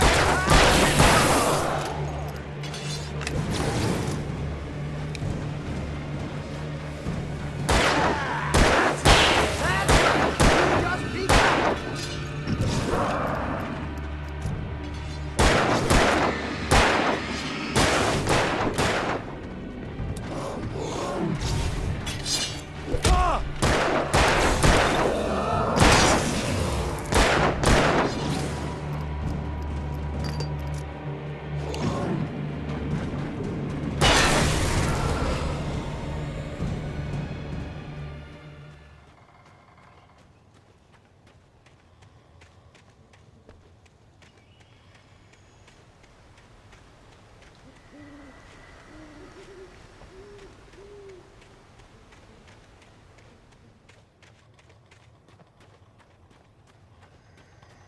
Lover's Peak.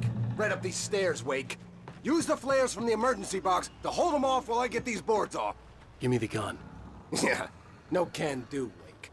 Are you kidding? Give me the gun! No time for back talk. Hold them off, damn it.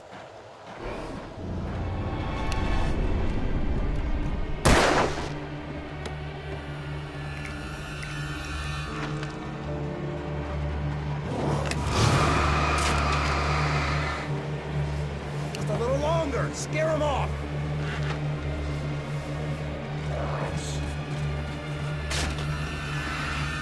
Get some light on those bastards.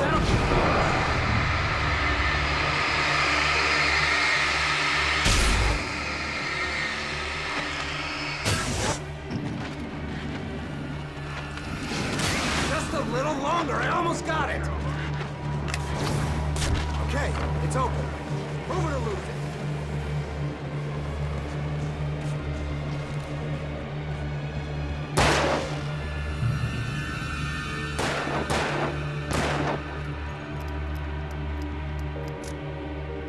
Oh, you feeling better now, Wake? All cozy and safe. Better get ready. They'll be on us soon.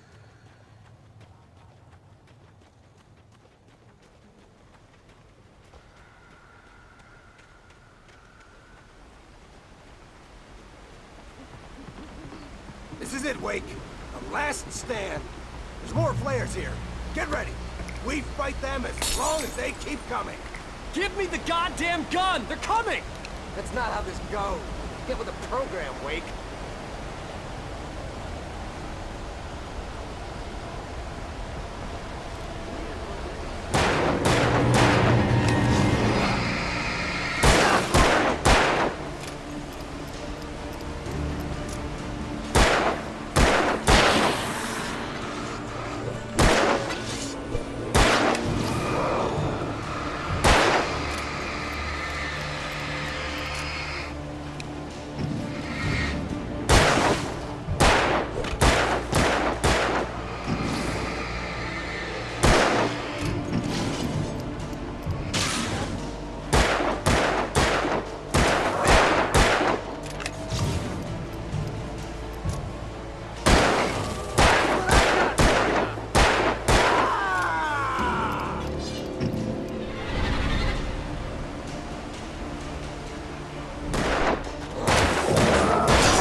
Here. Get ready. We fight them as long as they keep coming. Give me the goddamn gun! They're coming! That's not how this goes. Get with the program, Wake.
let's cut the act now. Where's my wife? I knew you were gonna say that. I read it all before. You're a hell of a writer. Congratulations. You're gonna bring about something glorious and terrible once we get you some proper editorial control. What the hell are you talking about? Where's Alice? I want the entire manuscript, or she's gonna suffer bad. You touch her mouth.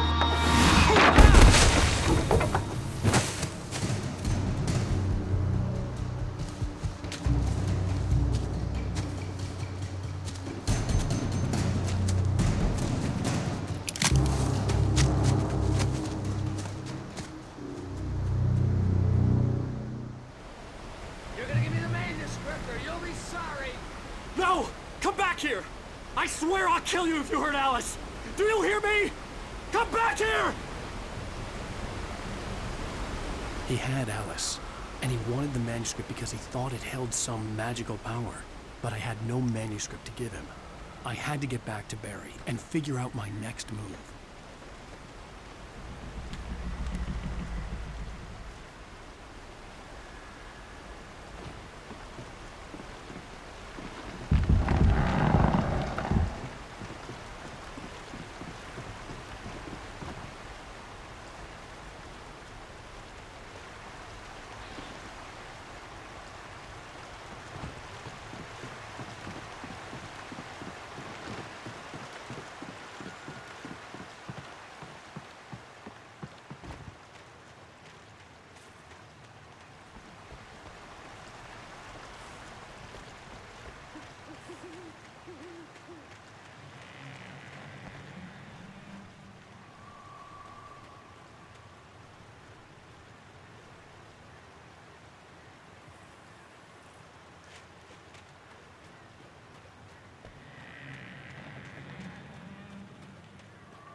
aware of Widowmakers.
Logging is a hazardous occupation.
Barry?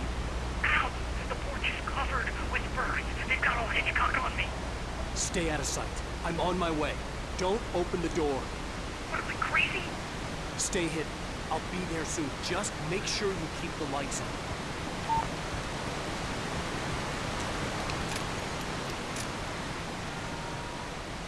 I still had to reach Barry at the cabin, but at least I was out of the woods.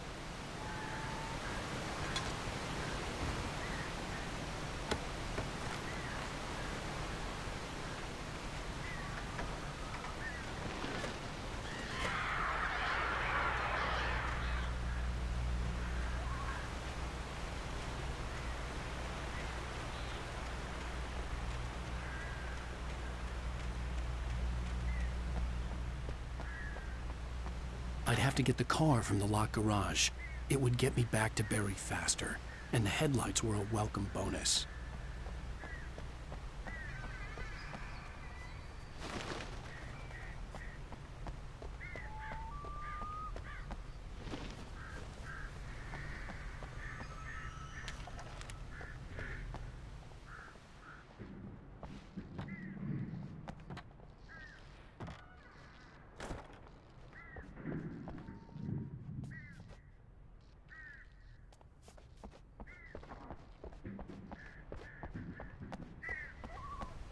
I had to find the key to the garage.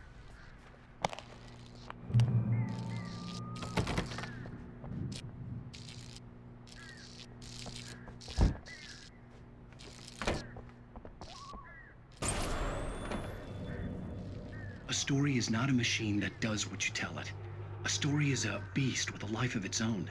You can create it, shape it, but as the story grows, it starts wanting things of its own.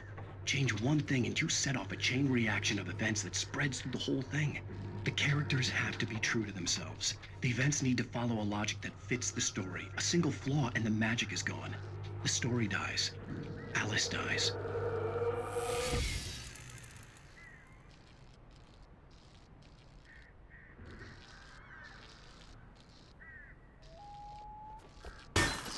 You can learn about the ancient and yourself.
The flare gun was probably the best weapon I could imagine against the dark things I was facing.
It was the kidnapper.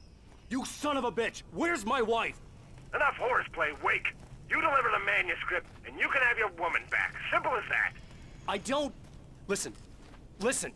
I'm gonna need time to finish it. I still need to write the ending. I need a week. It's not done? I need a week. 2 days.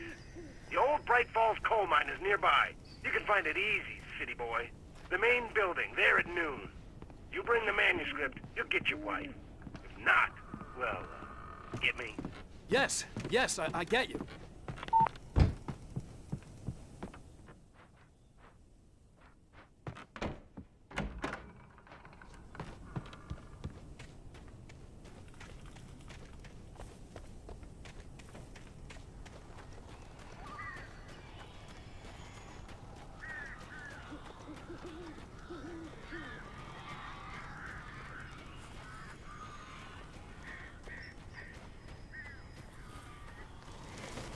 Barry had talked about birds over the phone.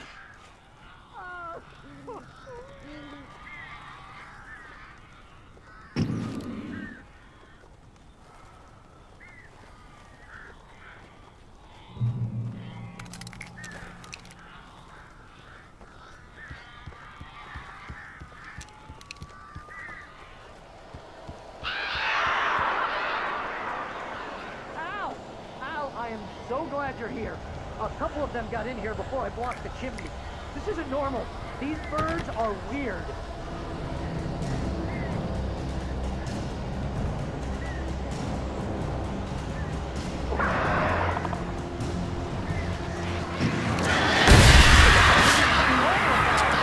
Al, make them go away, please!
I'm sorry for thinking you were having a psychotic episode, man.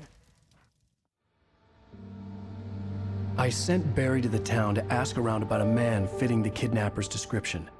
He'd go through the archives of the local paper. Perhaps he could learn something.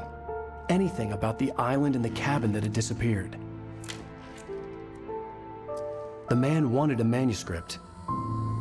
I had to try to write him one to get Alice back.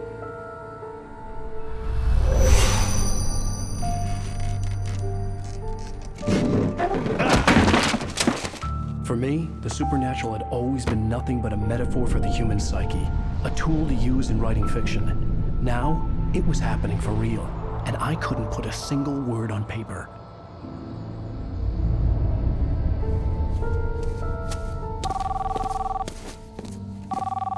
Barry Wheeler speaking. This is Rose. Rose? I found Mr. Wake's pages. Oh, you sweet, brilliant girl. Could you and Mr. Wake come get them? I live in the trailer park outside the town. We'll be there in less than an hour. I know. See you soon. Have a great day. Hope you come back soon. Welcome to the Old Dear Diner. Good girl.